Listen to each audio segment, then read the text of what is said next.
Assalamualaikum warahmatullahi wabarakatuh. Perkenalkan, nama saya Desta Indriani, NIM 206311018. Saya dari Lokal 2A Prodi Perbankan Syariah.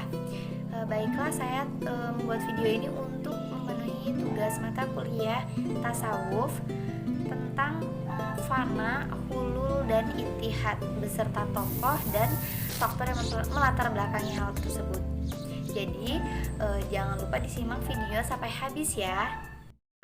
Jadi yang pertama itu ada fana. Apa itu fana? Fana di sini ialah lenyapnya indrawi atau kebasyrian.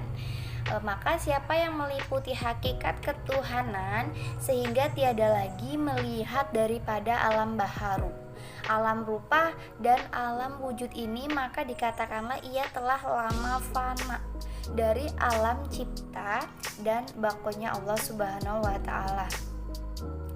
Nah, fana itu bisa dikatakan berarti hilangnya sifat-sifat buruk seperti itu ya.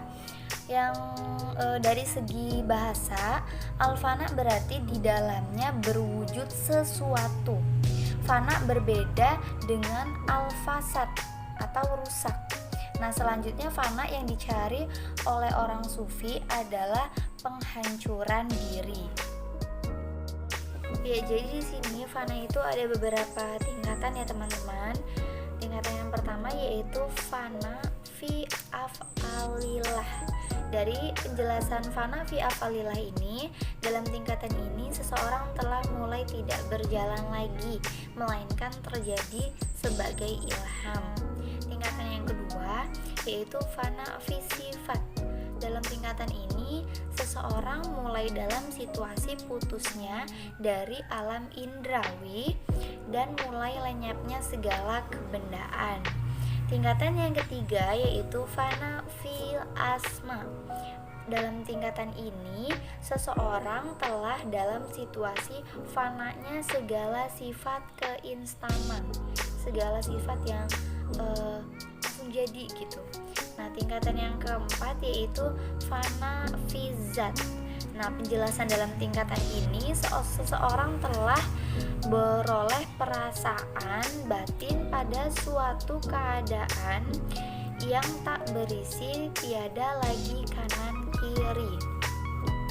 Nah, sekarang kita bahas hikmahnya. Fana di sini ada hikmahnya juga ya. Di sini ada dua. Yang pertama yaitu pentauhidan Tuhan semurninya. Jadi kita hanya mengesahkan Allah Subhanahu wa Ta'ala, hanya satu, kita mentauhidkan. Nah, yang kedua yaitu pengenalan Tuhan semurninya. Kita harus tahu, kita harus kenal sehingga kita bisa takut apa aja larangannya seperti itu dan apa saja yang seharusnya kita lakukan. Nah, jadi selain ada hikmahnya, di sini fana juga ada tokoh-tokoh yang ikut ke dalam fana tersebut. Nah, di sini dalam ilmu tasawuf, Abu Yazid Al-Bustami disebut-sebut sebagai sufi pertama kali memperkenalkan faham fana. Dan bakat ini nama kecilnya adalah Taifur. Jadi di sini nama kecilnya adalah Taifur. Nama lengkapnya yaitu ada Abu Yazid Al-Bustami. Garis bawahi, itu tokoh dalam ajaran fana. Lanjut ke materi yang kedua yaitu hulul. Apa itu hulul? Di sini ada dua pendapat. Yang pertama secara bahasa yaitu menempati. Nah, secara istilah, tasawuf hulul adalah ajaran yang menyatakan bahwa Tuhan memilih tubuh manusia tertentu untuk mengambil tempatnya di dalamnya setelah sifat-sifat kemanusiaannya dihilangkan. Jadi di sini tuh maksudnya tuh kayak Allah itu memilih tubuh manusia tertentu untuk kemudian mengambil tempatnya di dalamnya setelah sifat-sifat manusia, sifat-sifat murni manusianya itu dihilangkan. Selain itu, ajaran hulul ini merupakan perkembangan lanjut dari paham ittihad. Siapa sih tokoh yang terkenal atau tokoh yang pertama ditampilkan dalam hulul ini? Dia itu ada Husain bin Mansur Al-Hallaj. Nah, di sini kita panggil aja nama kecilnya Al-Hallaj, biar ingat ya. Jadi ajaran Al-Hallaj ini adalah imbauan kepada perbaikan moral dan kepada pengalaman persatuan dengan yang dicintai, yaitu Allah Subhanahu wa taala. Dalam hulul di sini ada ungkapan yang sangat terkenal, yaitu ana al-haq. Apa itu? Aku adalah kebenaran absolut. Itu ya. Ini al-hulul itu mempunyai dua bentuk. Apa aja itu bentuknya? Yang pertama yaitu al-hulu al-jawari, yakni keadaan dua esensi yang satu mengambil tempat pada yang lain.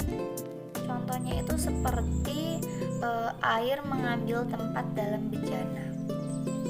Bentuk yang kedua yaitu ada al-hulul asyarani. Apa itu? Di sini tuh kayak dua persatuan esensi yang satu mengalir di dalam yang lain, sehingga yang terlihat hanya satu esensi, seperti zat air yang mengalir dalam bunga. Nah, kita masuk ke materi yang terakhir yaitu ittihad. Nah, di sini mulai dari pengertian ittihad dulu ya. Menurut bahasa berarti penyatuan atau berpadunya dua hal. Artinya perpaduan dengan tanpa di antara sesuatu apapun. Jadi tanpa ada sesuatu yang menghalangi gitu ya. Nah, ittihad dipandang sebagai ajaran doktrinal karena memadukan dua eksistensi, dua wujud yang terpisah atau yang disebut dengan wahda al-wujud. Nah, hal ini bertentangan dengan konsep kesatuan wujud jika diimplementasikan sebagai kesatuan. Dalam tasawuf, ittihad adalah kondisi di mana seorang sufi merasa dirinya menyatu dengan Tuhan, sehingga masing-masing di antara diakhiri dengan kata aku. Nah, ittihad ini dianggap sebagai penyelewengan atau inhiraf. Tetapi bagi orang yang keras berpegang pada agama, itu dipandang sebagai kekufuran. Paham ittihad ini selanjutnya dapat mengambil bentuk hulul dan wahdat al-wujud. Menurut Abu Yazid, ia tidak pernah mengaku sebagai Tuhan.